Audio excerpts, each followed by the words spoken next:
He was a morbidly obese surgeon destined for an operating table and an early death. Now he's a rebel MD who is fabulously fit and fighting to make America healthy again. This is Stay Off My Operating Table with Dr. Philip Ovadia.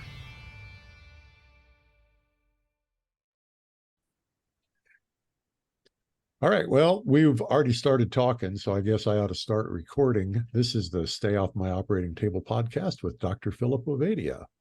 I am Phil's sidekick and talking hairdo, although there's not much hair anymore.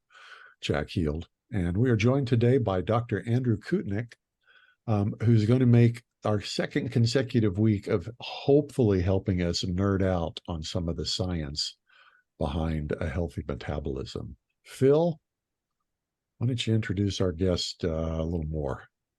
Yeah, I was so excited for this conversation. We got going before we got recording, but really excited to have this conversation with Andrew. Been following him and his work now for quite a while.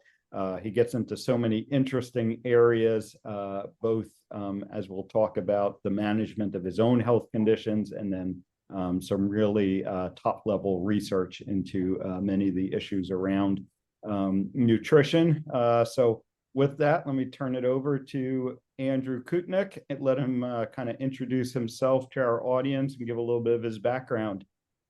Well, Jack and Philip, it's an honor to be here, guys. My background it's actually started in exercise physiology. So I was actually, let me back up even further. My journey here actually started because I was an obese kid. I started as an overweight and ended up becoming an obese kid, and found lifestyle nutrition could transform my life, transform my outcomes. No longer was obese after struggling with it for about 6-7 years, used lifestyle and exercise to get there. But a year later, I get diagnosed with type 1 diabetes. So a totally disconnected thing. It was over 12 months later that I get diagnosed with type 1. And then, felt that one of the most powerful... It was the being obese was not related to being type 1. I'm the non-scientist here, okay?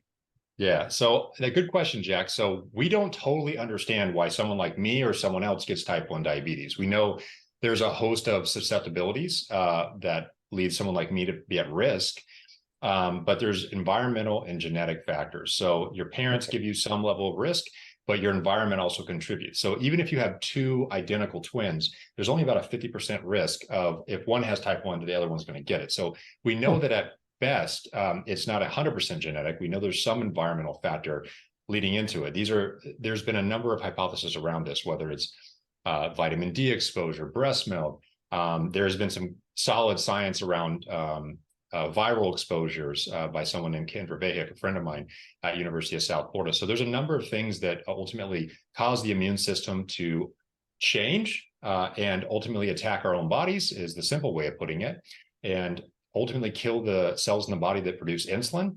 But also those same cells detect glucose. So they detect glucose, act like a thermostat for your blood glucose levels. So as glucose goes high, these beta cells in the pancreas detect it. As you get higher and higher, they release a proportional dose response to the insulin right into circulation. And for most, well, I guess the United States, no, I can't necessarily say that most people, but there are a lot of people who are healthy that have a normal response, a normal functioning metabolism that immediately responds to glucose elevations. And in my case, in type 1 diabetes, I don't have these cells anymore. So for all intents and purposes, there's nuance to that, but for the most part, they're not there and they're not functioning. And so I have to inject every single day. And I don't know if this is any video recording or not, but I have a list, 3 different vials of insulin, syringes, and a blood glucose meter, a CGM. And these are the tools that kind of help me stay alive, is the frank way to put it. I guess that's the overview on type 1, Jack. Okay, thank you.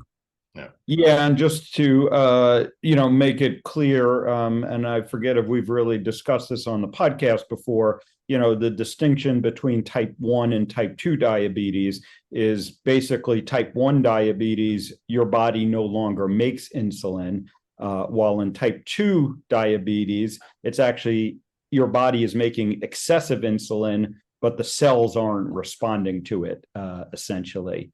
And they both end up with too much glucose in the bloodstream, but they're very different problems. And it's kind of interesting that we treat them and evaluate them the same way, in that we're just looking to lower the blood glucose level, and we don't really pay attention to the differing insulin environment with the two conditions.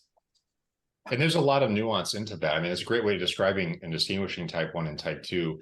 But, you might look at someone who's type 1 that historically they were thin, normal body weight, normal lipid profiles, versus type 2 typically are overweight or obese or have some various risk factors leading to insulin resistance ultimately. But unfortunately in type 1, the phenotype is starting to change quite a bit. So we know that in type 1 diabetes, that the population of those, the incidence of it is rising. It's actually modeled that by 2040, actually in a 2021 model, a 2022 model analysis by Gregory and Lancet showed that we expect that people with type 1 are expected to double by 2024. We also know that the COVID epidemic also appeared to cause short-term rise in the incidence of type 1, although it's not really clear if that's entirely true. It appears that there's some signs of that. But nonetheless, and there's also a rising incidence of obesity in type 1 diabetes, modeling that of the general population. In fact, in some reports exceeding it. And there's a number of reasons why that might be, but ultimately people with type 1 diabetes were largely thought to just have dysglycemia. So irregular glucose control, and you have to manage it every day with insulin. But unfortunately, it's much more complex than that nowadays. And there's other comorbidities that are coming along with the trends we see in the general population. Yeah, and I think that's a great path for us to go down because traditionally, so type 1 diabetics without exogenous insulin therapy will basically waste away to death. Yes. Because one of the things that insulin does is allows our body to store fat. And we have now run into an issue where the mainstream advice around type 1 diabetics, and this is what I really would love to hear your opinion on, has been to, balance your insulin use with your carbohydrate intake.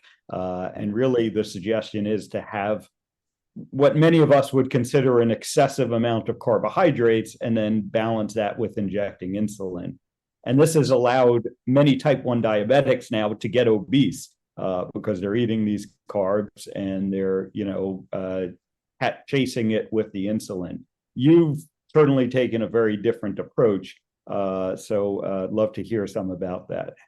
So in type 1 diabetes, the standard paradigm for most patients, and it's not everyone, right? So there's always individualized scenarios for each patient.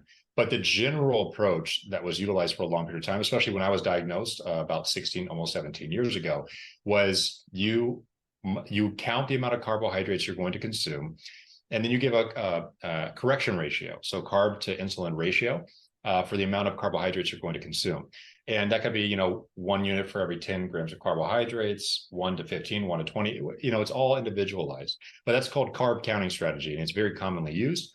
Now, with carb counting strategy, the evidence at this point has been systemically analyzed to look at the effectiveness of this approach to actually improve or glycemic control. And the meta-analysis to date that I'm familiar with illustrate that it's ineffective at really moving the needle.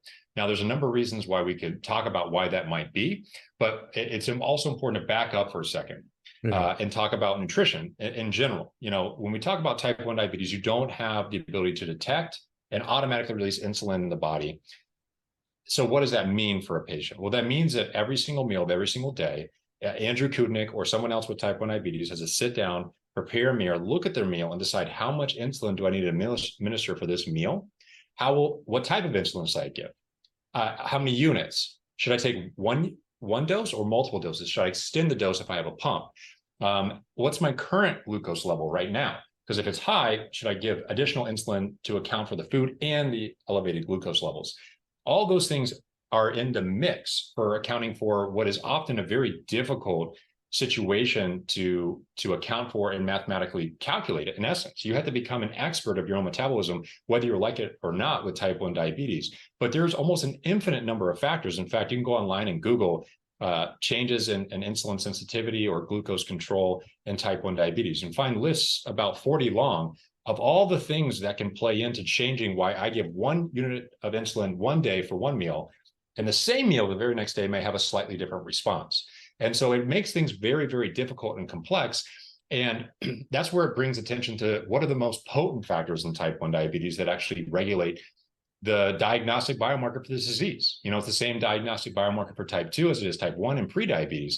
And that's glucose control. That's epicenter of this disease and management, because we know glucose control, based on the largest randomized controlled trials in type 1 diabetes, is directly linked to complications long-term. The higher the glucose levels, the dose response elevation and complications related to disease, particularly microvascular diseases and also macrovascular diseases, although microvascular disease is front and center. For those who aren't familiar with that, that's the small vessels in the eyes, so retinopathy, and the kidneys, so nephropathy. You can have neuropathy. There's other very prone tissues to these elevated glucose levels. But elevated glucose levels in type 1 diabetes ultimately lead to someone with my disease being at increased risk for all 10 leading causes of death, expected to live about 10 to 47 years shorter, depending on what country you live in and what access you have to healthcare. And that's the average. Like I'm expected to live about 10 years shorter than my peers. And I find that is unacceptable. So to look at the scenario that people with our disease have, we got to do better. There has to be something that we can do about this scenario. And that brings up the idea of glucose control.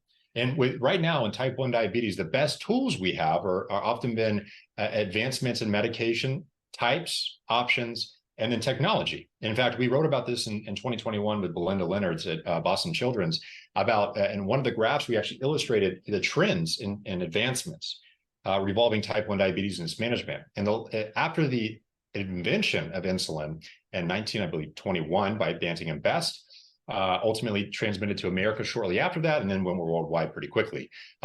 Before that, people were using carbohydrate restricted or fasting diets, as you mentioned, Philip. The idea of actually you'd waste away. Actually, fasting, ironically, would extend the life of patients, as well as low carbohydrate diets as well, because it would reduce the incidence of DKA and the acute complications of acute death related to. Okay, you got to remember, speak English. I'm sticking with you mostly. Okay. But... So when I got diagnosed, DKA. Yeah, let me back up and explain that, Jack. So DKA, when I got diagnosed with type 1 diabetes, actually on a family trip in Washington, D.C., my ketone levels, so I didn't have any insulin on board.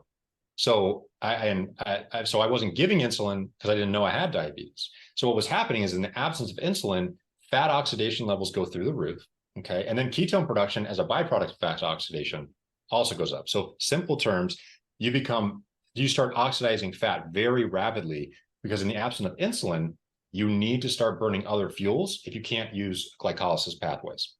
So it burns a lot of fat. You start producing a lot of ketones. Now, ketones have gotten a bad rap from type 1 diabetes, but it was not ketones it was never ketones that were the problem. It was the acid load that is attached to the ketone that, when they become too high, actually cause patients to ultimately, if uncorrected, die. Now, we're talking about unperipheralated, very, very high levels of ketones, north of 10, 12, 15 millimolar. So if someone's on a ketogenic diet, just for some background, they would probably be somewhere between 0.3, 1.5. In some scenarios, patients can be even up to 1.5 to 5. It depends on the individual, sex, body weight, muscle mass, activity, all these things. But nonetheless, in type 1, that's actually where most patients usually end up succumbing to the disease, is that initial diagnosis, at least initially, because of the acid load. So they call that diabetic ketoacidosis. I've heard that term. Yeah. Okay. Yes. So, yeah. Yeah. And so a lot to get into. One of the other things I think that's important to point out at the same time, you mentioned how glucose control has certainly, correlates with outcomes, but also the amount of insulin that a type 1 diabetic uses correlates with outcomes as well. So really all of those outcomes you mentioned, and in particular the vascular disease, the more insulin you end up using as a type 1 diabetic, the higher risk you are at for these complications. So it's a bit of a conundrum because you need to control your blood sugar, and your goal should be to do that with the least amount of insulin. And I think that's where the nutritional strategies really come into play. And that's a really important point you bring up, Phil, because when talking about type 1 diabetes, obviously the first thing you want to do is manage glucose control. Is the one thing that goes wrong. But in order to do that, obviously I showed you guys the insulin, but I have to take, this insulin in here, pull it out, directly inject it in my, most people recommend the abdominal region, but sometimes I do it intramuscular, whatever region. And that obviously helps bring glucose into control. The problem is that by administering it that way, it's artificial. So patients with type 1 diabetes are actually administering insulin in artificial manner. So I don't know your combined metabolic background, but let's just say we take a young individual who's young and healthy, normal metabolism, 18 years old, and they don't have diabetes. And they go and eat a lunch at Chipotle, rice, beans, everything, like all the typical stuff, right? They eat that, their glucose is going to go up, their body's going to release insulin for that, but it releases it in the hepatic portal vein and pre-stored granules of insulin directly into circulation. It immediately detects or in response to that elevation in glucose levels. That brings glucose down and in control, and likely you might not see too much of a blip in someone who's super healthy in moderate amounts of carbohydrates, and depending on the type of carbohydrates.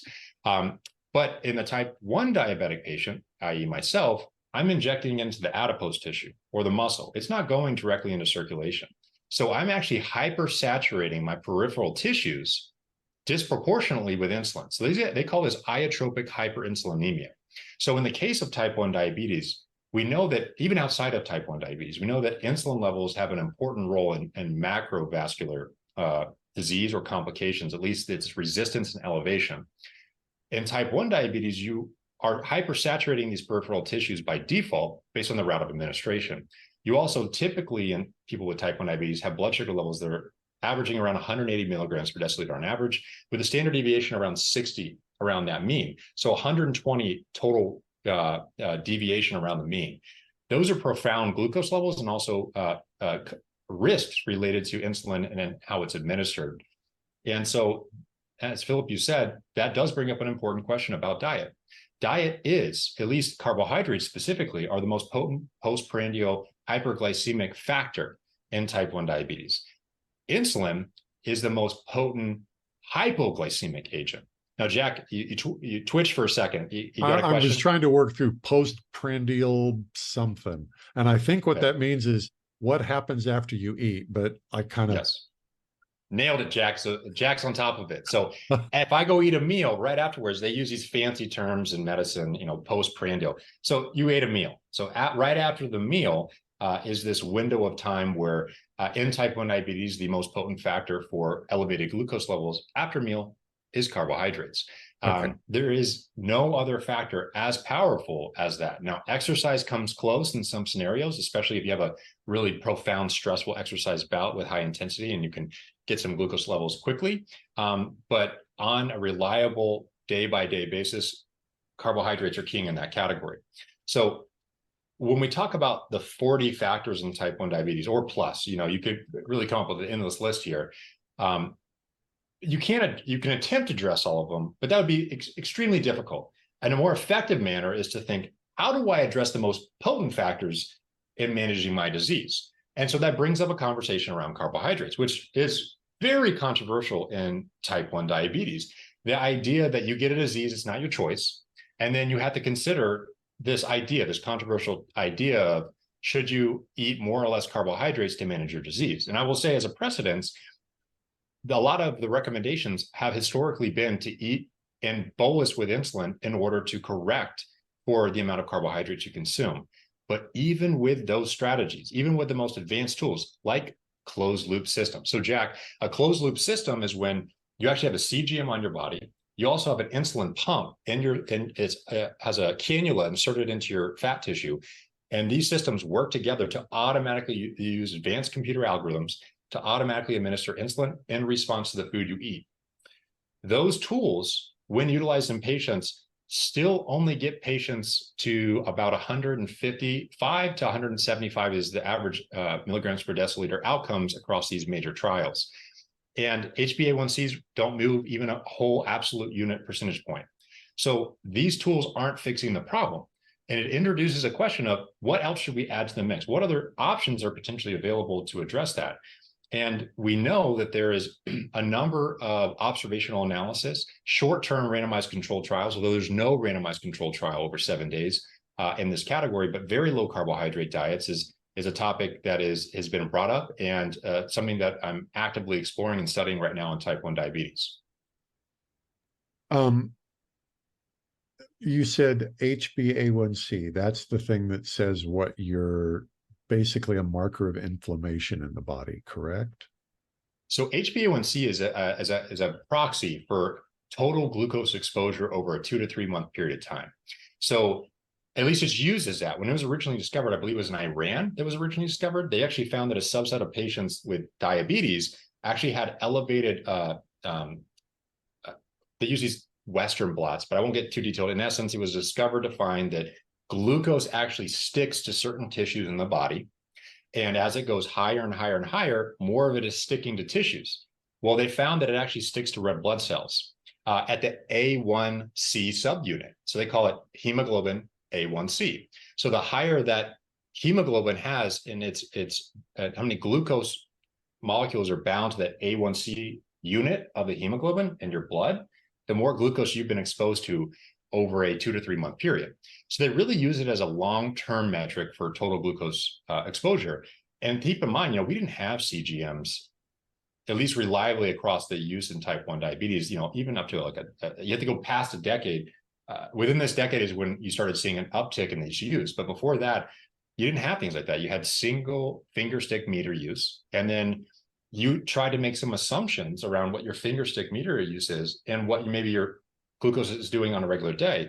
But if you look at someone's CGM tracing, your listeners can just Google type 1 diabetes CGM tracing. And you can look at the variability that you will see from even 30 minutes, within 30 minutes blocks. I mean, we're talking, they could swing 50 to 100 milligrams per deciliter, and you wouldn't detect that on a single use meter. Right before you eat your meal, and then 3 hours later, you might have went up to like 300 and come back down, but you still went up to 300, right? So it might think, oh, I had great control. I had normal and then normal pre and post my meal. But what you're missing is that it might have went up to 300 plus in the meantime, and that's something you don't want to see happen on a regular basis. At least the data suggests that that's not ideal for tissues, and elevated and variable glucose levels can certainly cause damage to a number of tissues within the body. Okay, every time I get a blood test done, and I am not diabetic, they're still checking my A1C. Yep. And that is because they want to know, Jack, if you're at risk for or currently have prediabetes or type 2 diabetes, or potentially you might have something in the case of type 1, which is late adult onset diabetes called LADA. And basically, they're trying to determine, are you potentially at risk for becoming Andrew or a patient with type 2 diabetes? Because if left undetected, it certainly has a number of risks associated with leaving undetected glucose levels uncontrolled. In fact, not to get on too much of a tangent, a side tangent. We like the nerdy stuff here. We're okay. Let's go for that. So when we talk about things like prediabetes, okay, or type 2 diabetes, the incidence of these are going up clearly, but the incidence of people, if you were to look at even CDC data and NHANES data up to a decade ago, in fact, let's look at NHANES data collected from 2011 to 2014, that data set in NHANES, when they reported on it, showed that people with prediabetes or type 2 diabetes combined from 12 years of age all the way to end of life, so we're talking almost the entire spectrum of life for most human beings, that 41% of all patients have dysglycemia. So either prediabetes or type 2 diabetes. That's a decade ago, that's half the population.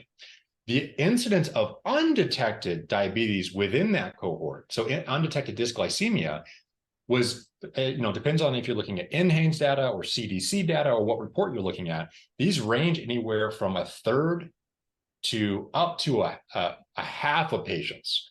Actually, a fourth to a third, a fourth to a third of all patients could have undetected dysglycemia. Now, when you're talking about prediabetes, which is prior to type 2, so not in my scenario with type 1, but someone who might be building up changes in their metabolism over time that's putting them at risk for having insulin resistance and elevated glucose levels, the type 2 that Philip referred to, distinguishing type 1 and type 2. We know that even the CDC, you go online right now, you type in prediabetes undetected in CDC search, you'll actually see that they report that up to 80% of people do not know they have prediabetes, and they actually have dysglycemia. And that's based on actual data. And it's not like, hey, we're guessing these numbers. That's actually real data. So that's concerning, because as someone who lives with type 1 and knows how the upswings, the variability in glucose, the elevation in glucose, and the hypoglycemia as well, although it's not as common in type 2, it definitely affects you. Affects the way you feel. It affects the way you perform. It has implications, and not knowing that's happening to you on a regular basis it can build up over time, and eventually you might get a full diagnosis of type 2 that might be hard to reverse. At least it certainly would be harder to do so once it's fully embedded and you're fully diagnosed with that disease. Yeah, and the statistics might be even worse than that. Probably are even worse than that, because you could certainly make the argument that even a A1C is really an inadequate way of measuring prediabetes or insulin resistance, which is really what we're trying to get at. I want to circle back though a little bit to the sort of talking about the dietary management of type 1 diabetes. And, really, I think it would be important to point out that, Dr. Bernstein's work, which really was mostly in the 80s, pre-CGM, or at least widespread CGM use. And, he kind of, I would say, is the modern day proponent of these low carbohydrate diets for type 1 diabetes. And, what he basically figured out was if you put less carbohydrates into the system, you're going to have better overall control. And, besides the avoiding the hyperglycemia, the high blood sugar, the other advantage is that you can also better avoid the hypoglycemia, the low blood sugar. And in the short term, the low blood sugar is more of a life-threatening problem than the high blood sugar is for type 1 diabetics. Correct. And so, Philip, to your point, we actually are in the process of conducting the largest analysis of carbohydrate, or actually diet, impacts in type 1 diabetes biomarker outcomes. And if you look at the oldest report in this category, Bernstein's is one of them. So his initial report was his own case report and showed a euglycemic HbA1c. So what does that mean? That means a normal glucose value in type 1 diabetes. Looking at large data sets from some of the best institutions in the United States through something called the Type 1 Diabetes Exchange, a large data set pulled from the best institutions that have all partnered together to collect high valuable data in type 1 diabetes. That data set shows that less than 1% of patients are actually achieving normal glycemia with type 1 diabetes, meaning that 99% of patients with type 1 diabetes have dysglycemia. They're not achieving normal metabolic function. Well, they're definitely not normal metabolic function, but not achieving normal glucose values, i.e. normal glycemia. And Bernstein, I believe, might have been one of the first reports ever, if not the first case report to actually show normal glycemia in type 1 diabetes, in a confirmed patient with type 1 diabetes.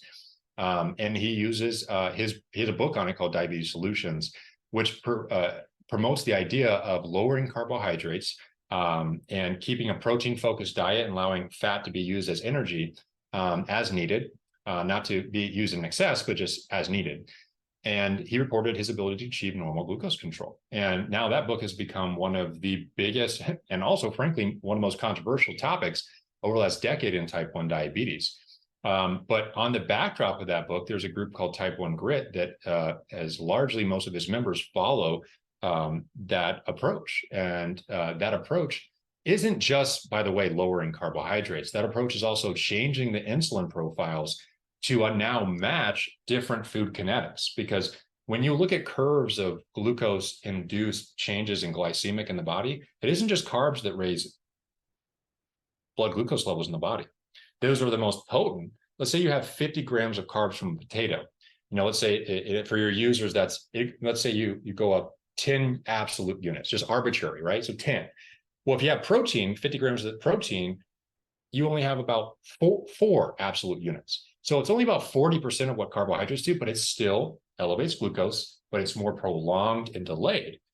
But here's the thing. In type 1 diabetes, the less magnitudes, the slower the rise, and the less of a rise, so the pace of the rise and how high it actually goes are both much easier to manage for most people if they're slower and not as high. And so if you remove things like carbohydrates, there have been reports, actually some pretty impactful reports out of Boston Children's, Harvard Med, and Duke, and a few other researchers who came and observed a community I'm a part of, which is called Type 1 Grit. And this was 316 patients. I think it was 46, anywhere between 40 and 50% of them were actually kids, so pediatric patients. And the mean outcome for patients sticking to this Bernstein approach, or this very low carbohydrate diet, were actually the average HbA1c across all these patients was 5.67. Now, to give an illustration which means, yeah, so normal glycemia is less than 5.7. So they were normal. The average HbA1c, if you were to mean, so average the entire group, the average of the entire group was normal glucose. And to say, some people may not realize, especially outside the type 1 diabetes community, may not realize how big of a deal that is. There is no technology, there is no medication currently available to patients that every patient has access to right now that does that. There is no closed loop, no CGM. There's no medication right now that does that. Even beta cell transplant therapy or islet cell transplant, where you're literally reinserting the damaged cells that are gone.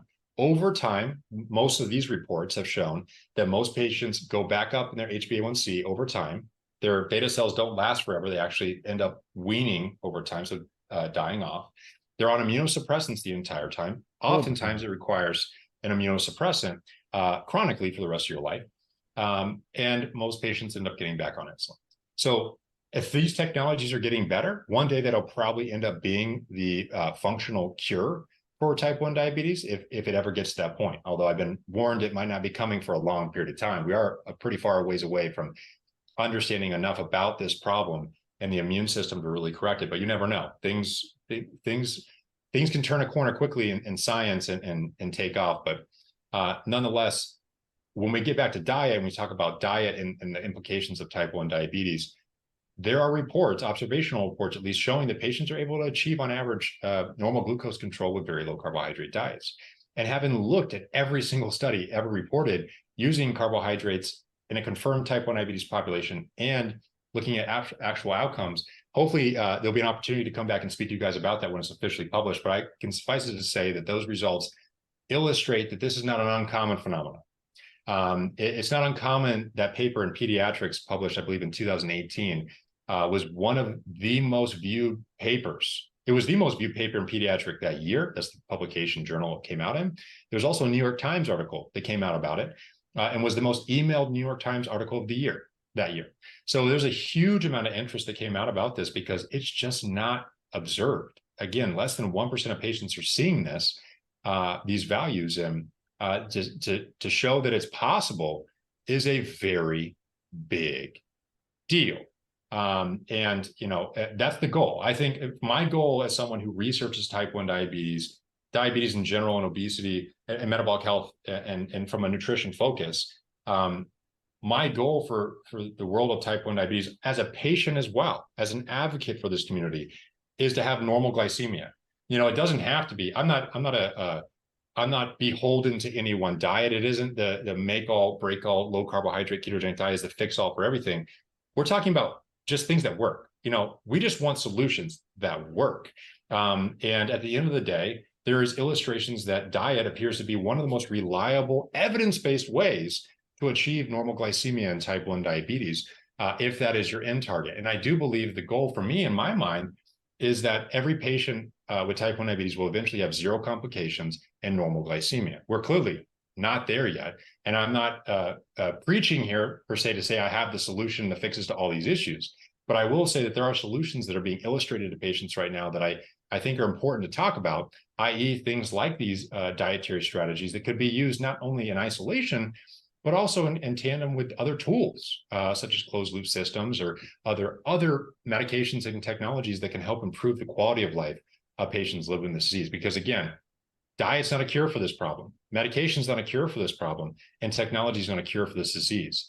We are living this disease regardless. It's about managing it the best we can every single day and reducing the burden of it while also achieving the highest quality of life possible. And that's my goal for all patients, is to get to that point in whatever way they can. That's a good speech. Yeah, very well said. And, just to reinforce that point, most endocrinologists working with type 1 diabetics, their goal is to keep the hemoglobin A1C under 7. And if, you get it under 6.5, they're thrilled. And here we are talking about, decent sized group of type 1 diabetics that, like you said, achieved on average normal blood glucose levels with an A1C under 5.7. So really pretty amazing. I do want to pivot for now and talk about, your other area of research, which is certainly related. And that's, the many different aspects of ketones and, the different ways that ketones can be important. And, you've researched this in a number of areas, including athletic performance and management of, medical conditions. So let's maybe start with a little bit of the basics of, circle back to what ketones are and what they do in our bodies. Sure. So ketone bodies are a byproduct of fat metabolism. So the way ketones were they weren't originally discovered in this way, but the reason they became so important in the world of, let's say, metabolism is because some time ago, let me back up even further. So in type 1 diabetes, it was known that elevation of ketone bodies were causing elevation in acid load and ultimately causing patients to die. It wasn't and that was pre-1920. So we knew that. It wasn't until 1950s, 60s, and 70s that it was actually discovered that your body could not reliably, under a prolonged fast, a gentleman named George Cahill, I'm sure your listeners have heard of this man before, found that when someone undergoes a very long fast, in the absence of all food, and along with the absence of food is the absence of carbohydrates, there is a dramatic dropping insulin that happens almost immediately, and that that level of insulin is important as a kind of almost thresholding effect. Once it becomes low enough, you start seeing elevations in fat oxidation to compensate for lower insulin. When insulin is very high, the body is often using not exclusively, but a lot more glucose as a substrate or an energy to fuel the body. But when insulin is very low, the body has to pivot. It has to shift its energy use, and it shifts it towards fat oxidation. Because in the absence of nutrients or in the absence of food, our body have a unbelievable ability to store fat. I'm sure most people have either experienced this personally. I have when I was obese, but the body is very good biologically at storing fat. And in the absence of food, because we were ultimately biological beings that went through feast and famine, in order to survive through famine, the fat stores were ultimately mobilized when insulin was low. So insulin was the trigger. Glucose goes low. That low glucose lowers insulin requirements, so less release of insulin. And the insulin lowering effect is what triggers the cascade of events that happen after that. And those cascade of events ultimately mean elevated fat oxidation. And then ultimately, reducing insulin lowers these blockades on this process called ketogenesis in the liver. And when you lower the blockades by lowering insulin, ketones are produced at higher and higher levels proportional to the lowering of insulin. And as ketones go up, in this case, in this George Cahill study, it was found that ketones were actually an important fuel substrate for the brain. And it appears that it's one of the predominant, if not main substrates during fasting, up to 60% of brain energy metabolism. So we know that, in summary, Phil, that these are important substrates under famine, but there's been an emergence of literature outside of that in the context of ketogenic diets or exogenous ketone bodies, ultimately because these molecules just don't appear to be life-saving metabolites in the context of a famine. They appear to have some health benefits related to them that might be important to talk about. Yeah, and certainly some of those health benefits, I would say probably the two areas that have best been demonstrated thus far are in the brain and dealing with neurologic conditions, and in the heart, dealing with cardiac conditions, specifically heart failure, that it seems that ketones may have a unique benefit.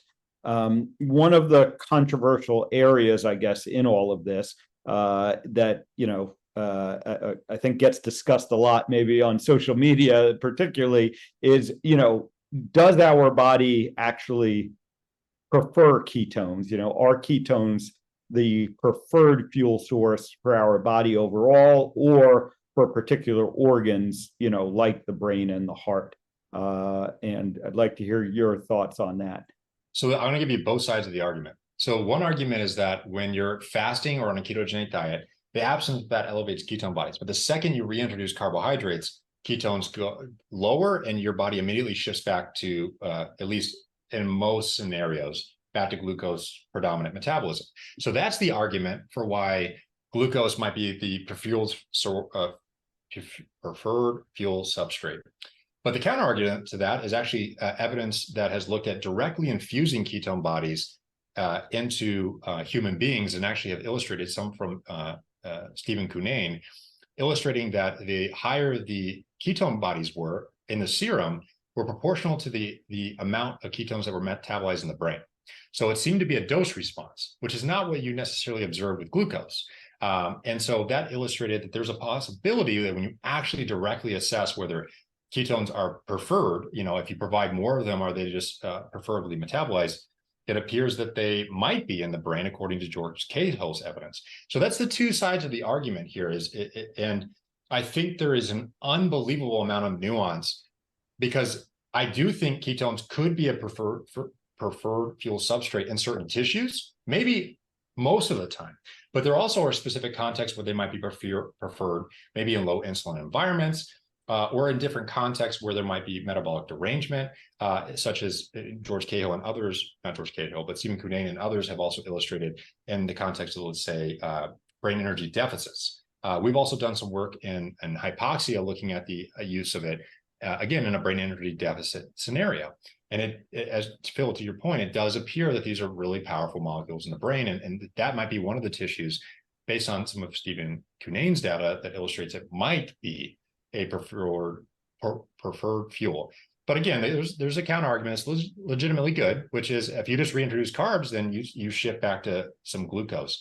But if you provide carbohydrates and ketones together, what happens then? And Stephen Koutnik got at some of those questions in the brain, but it's an open question to be answered in other tissue systems. So the jury is really out on that, although there's some pretty strong opinions on it as it stands right now. Yeah, and I guess one of the other, maybe the counter argument to the counter argument is, there's also a toxicity issue here. So, we can look at alcohol, for instance, and, if you put alcohol into the system, that's going to get burned preferentially because the body's trying to get rid of it. It is toxic. Glucose, we know at, high levels is toxic as well. And, so the reason perhaps that we shift to burning glucose when you put more glucose into the system is because we need to get rid of the glucose and try and avoid the toxicity that comes with high blood glucose levels. And that's a reasonable hypothesis. We've written on this in a review publication on some of our prior work, and Frontiers Physiology, a recent publication that came out on this, about the possibility of what are some of the homeostatic reasons why glucose is actually potentially highly oxidized, even in some prior data at rest. So it's often believed there's this in exercise physiology, because I was an exercise physiologist at Florida State, went on to study biomedical sciences at the College of Medicine at University of South Florida. And so I've been on both sides, the applied physiology side and the deep down nitty gritty of biomedical sciences. And in exercise phys specifically, though, there's this concept called the crossover effect, that at very low intensity or at rest, your body is utilizing a lot of fat and very low carbohydrates. And as you increase your exercise intensity up into very 100% of your VO2 max or maximal oxygen consumption, that you start using more carbohydrates and less fat. But we have seen there's prior literature that actually illustrates in many individuals that even at low rest or even at low intensity exercise, the carbohydrates are actually being oxidized much more than we think. And at least it's been historically presented in this crossover paradigm in exercise phys, which opens up that topic. Phil, what is the mechanism driving high levels of glucose oxidation, even at low intensity exercise or even at potentially rest? And that's one of the theories. One of the theories is that you're trying to bring glucose in the blood into homeostatic levels, because it is one of the last things to go in patients, not in all scenarios, but in many scenarios, like in a famine, the last thing to go that causes a patient to actually die is actually low glucose hypoglycemia. So that is one of the most sustained, critically important things to maintain the body in homeostasis, because when it gets deranged, obviously in high levels, you get disease, complications, and the damage to multiple cell and tissues. On the low end, if it's low enough, it can actually be fatal. And that's often the case in patients with type 1 diabetes. There are, unfortunately, a scenario where patients over-inject insulin, go hypoglycemia, and they can die. So, yeah. Yeah. And, I think maybe a sort of, unifying sort of factor here is, our bodies evolved these different mechanisms to survive periods of energy deficit. And we've now created an environment where we have an excess of energy that kind of can break all of these systems, and seems to be the unifying problem. On top of maybe some, uniquely, let's say, energy toxic or metabolic toxic components of the foods that we are eating in modern times that, we were not introduced to, were not present while we were evolving. Absolutely. And the food environment is certainly a very hot topic in obesity. When we talk about metabolic dysfunction or issues related to metabolism, you look no further than the incidence of individuals who are overweight and obese and find that that's north of 85% at this point in the United States. So some make the argument that, the vast majority of the population, and some of the stats I provided earlier about prediabetes and type 2 diabetes does illustrate that about half, if not way more than that, have metabolic dysfunction to a degree. And then some people much more than that. And the food environment is certainly one to be a contributor not to be blamed in contribution to these problems, for sure. In olden times, you didn't have hyper palatable food options. You didn't have kind of foods that would allow you to eat endlessly and have these amazing sensation. You can sit down forever and just feel great after every single bite, but get very little in return as far as satiation, or maybe even micronutrient, or even some of the important aspects of why we were eating in the first place, why we have these circuitries in the brain that drive us to eat, and have the reward systems is so that we make sure that we're nourished.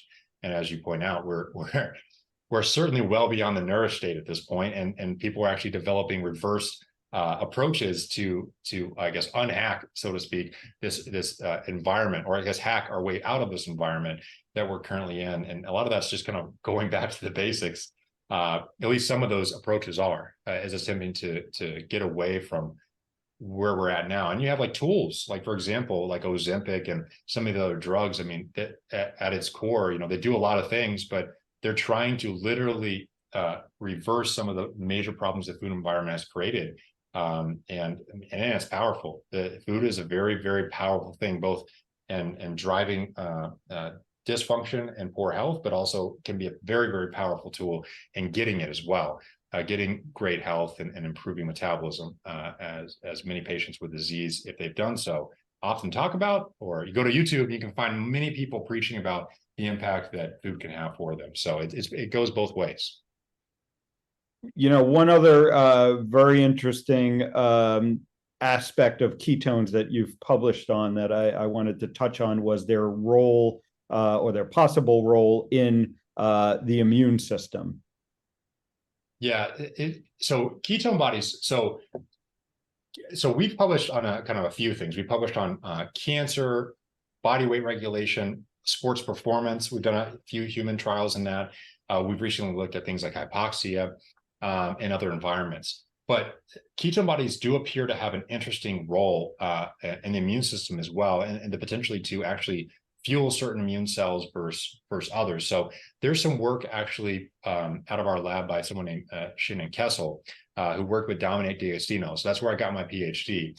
And one great example of this is that she did a wound healing model. So she actually looked at animals that had ischemic wounds, so wounds without a lot of blood flow. And one of the ways you believe you would respond to an open wound or a sore is actually by having the immune response that ultimately provides blood flow, nutrients, and ultimately healing to these tissues.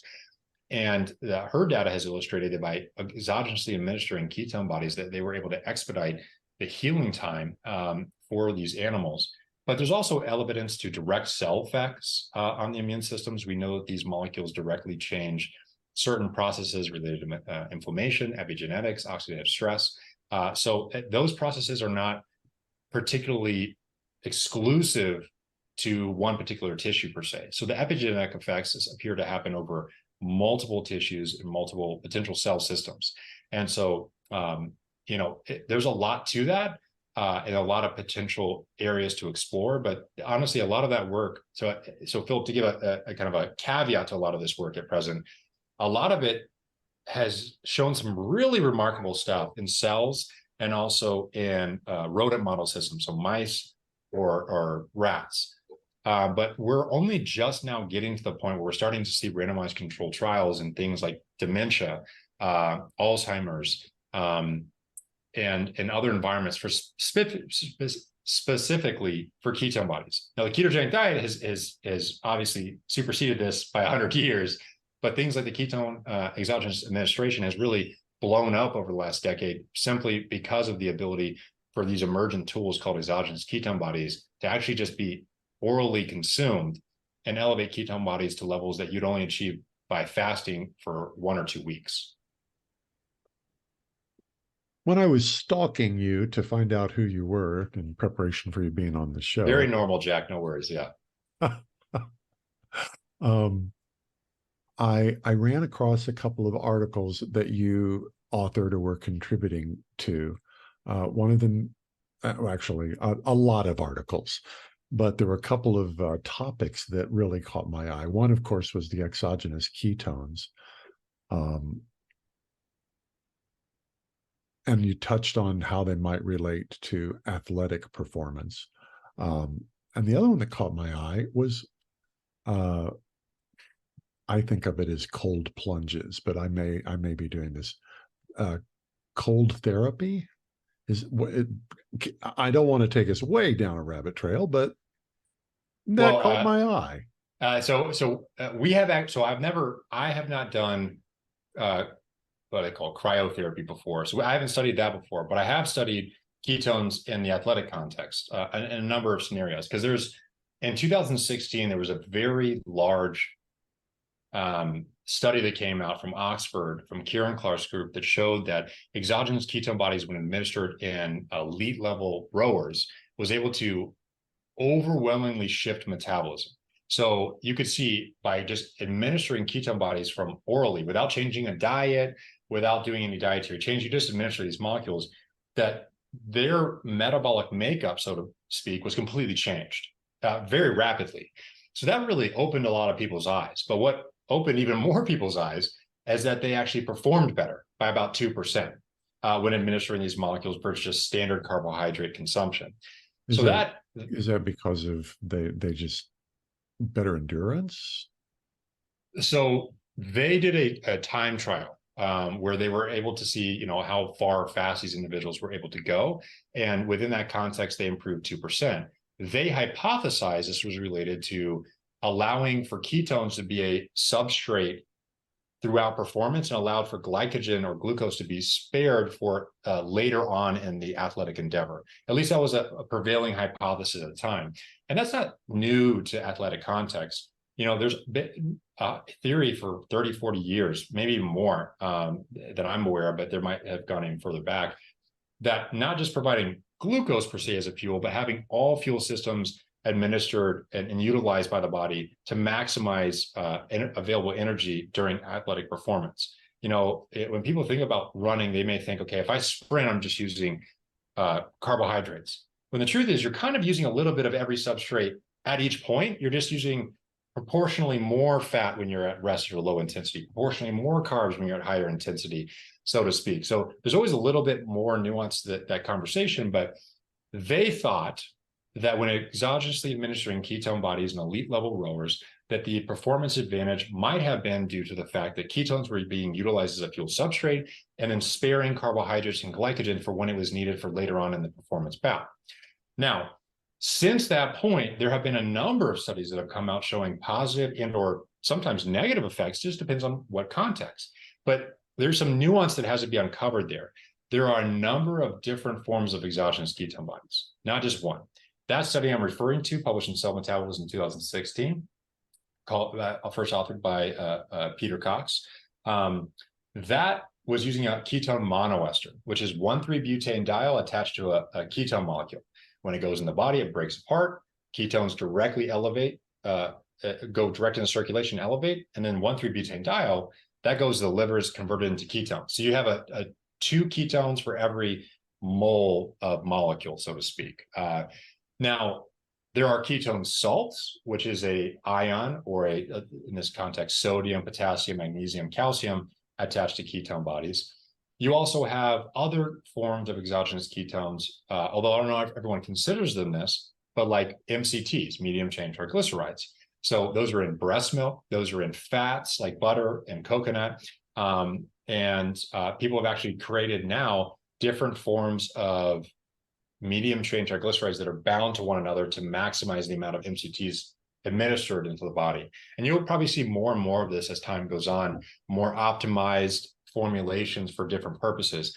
But nonetheless, it is important to appreciate that there is a number of different molecules that do different things, different portions of ketone elevations, different changes in things like acid-base balance. All these things matter. And people often ignore that. They just look at the ketone level elevation and think, that's what I need to focus on because higher is better. Well, pause you for a second. That isn't always the case. Sometimes it's about getting the right ketone elevation by also buffering things like, let's say, acid load, because ketone bodies have a mild acidic component to them, which in some cases might be a good thing, but in other cases might actually have impairments or subtle impairments to aspects of physiology. We've actually seen that administering ketone bodies and actually inhibiting the elevation in acid load can actually potentially augment the level of ketone bodies. So there's so much to be uncovered. Slow down there. One more time. Yep. So when you administer exogenous ketone bodies, like for example, ketone esters, those molecules, when you consume them, again, we talked about before why in type 1 diabetes, ketones got a bad rap, because they have hydrogen ions that cause a mild acidity in the body. Now your body handles that by bicarbonate and immediately kind of buffers it out. But in the context of exogenous ketone bodies, if you would rapidly consume them and get up to fasting levels of ketone bodies within 15, 30 minutes, that rapid elevation in ketone bodies comes with an acid load oftentimes. With you so far. So that acid load can cause a subtle drop in pH. And that subtle drop in pH can cause sometimes to reach the threshold called metabolic acidosis, which isn't necessarily per se harmful, but it's something that's often ignored when you talk about administering exogenous ketone bodies. And we have found that if you're actually able to manipulate the acidity of it by giving bicarbonate or giving other forms of ketone bodies that don't have the acidic component, not only can you regulate the concentration of ketone bodies by changing acidity, but you can also change other aspects of physiology, such as blood gases, acid-base balance, and specifically in unique scenarios like hypoxia, why acid might be important, where in other scenarios you would want to potentially, for example, athletic performance, you might want to block or blunt the amount of acidity in the body. And to give an example of why that might be important, bicarbonate is a well-known sports ergogenic agent. At least it appears to be in a number of studies, not maybe universally, but bicarbonate, by blunting acid load related to things like lactic acid from exercise, can actually potentially help performance in some studies. So the idea of blunting acid load is not a new concept, but there are a number of studies showing either marginal improvements in performance, either subtle decreases. And a lot of this we published a paper in Sports Metabolism. First author is Mark Evans, worked it with Brendan Eakin and also Tyler McClure in Dublin. And when you look at the body of the evidence right now, it really illustrates this kind of a neutral effect. When you compare ketone bodies to the gold standard, just pure carbohydrates in sports performance in healthy individuals, it appears that the average it's kind of the same, but it doesn't necessarily make things worse per se on average, right? So you could administer ketone bodies as a fuel substrate. It isn't necessarily making you worse, but the alternative choice is carbohydrates, right? You're administering a ton of those. Is that what you want to administer? Is that optimal for this person in their scenario? So it just illustrates that it appears to not be a negative thing, right? But when you start looking at literature over prolonged periods of time, when people are not just taking the ketone body one time, because in exercise physiology studies, Jack, a lot of these studies, they just administer the molecule one time before performance and say, is it good or is it bad? Like caffeine. You take caffeine before you go run outside, are you faster? And a lot of studies, it says, sure. Now, a lot of these studies I'm referring to, a lot of exogenous ketone bodies, it's a one-time bolus. You take it one time before exercise, are you better or worse? Some studies say yes, some studies say no. But when you look at the studies that have started to emerge over patients with things like Parkinson's, so Nick Norwick's has actually published some work when he was at Oxford getting his PhD, showing that in Parkinson's patients, you could see much larger improvements, north of 20%, depending on what metric you're looking at, in actual sports performance in disease populations, administering exogenous ketone bodies. Specifically, he was looking at Parkinson's. And that's in disease. That's differentiating from just healthy individuals who get away with a lot more. But what happens if you actually have a disease? Well, there's other studies from Peter Hespel's group that have shown if you administer exogenous ketone bodies over not just days, but weeks post-exercise, that those individuals that administer exogenous ketone bodies appear to actually have better recovery and were able to mitigate overreaching protocol. So in sports, individuals attempt to push themselves harder and harder and harder. The idea is that you exercise hard, your body adapts to it, your body compensates, you get stronger. You do it again, you repeat it. But there's a point at which you start to drop off or plateau those benefits. And so what this appeared to show is that if you have a very hard, overreaching protocol, that if you administer exogenous ketone bodies over a prolonged period of time, so daily administration of this post-exercise, that those who administered the molecule perform better. They also had similar studies showing that over a prolonged period of time, there was increased vasculature and angiogenesis that was quite marked. And that seems to line up with some of the wound. Okay, that sounds super interesting. Please put that into English. Sure. So when we talk about angiogenesis or things like, so angiogenesis is the process of creating new blood vessels. Okay. Right. And in the body, if you're administering exogenous ketone bodies, and that may potentially lead to, or any therapy that potentially leads to increased angiogenesis, you would think in theory that this could maybe improve the tissues with more vasculature to it. In this case, it was muscle. So that could have profound effects. I mean, they were showing changes in angiogenesis up to like 30-40%. I mean, that's crazy. There was also work with exogenous ketone bodies showing short-term elevations in EPO, erythropoietin. And that seems to line up with some of these changes we're seeing in vasculature as well. Although angiogenesis is slightly different than EPO, but these things all appear to be adding together a bigger picture that there's more to these molecules than just a fuel substrate. these molecules appear to do other things in the body, and they appear to maybe potentially have effects if they're not just administered in the short term, but potentially over a long term. Wow. Okay. So, to summarize what I've gotten out of this so far,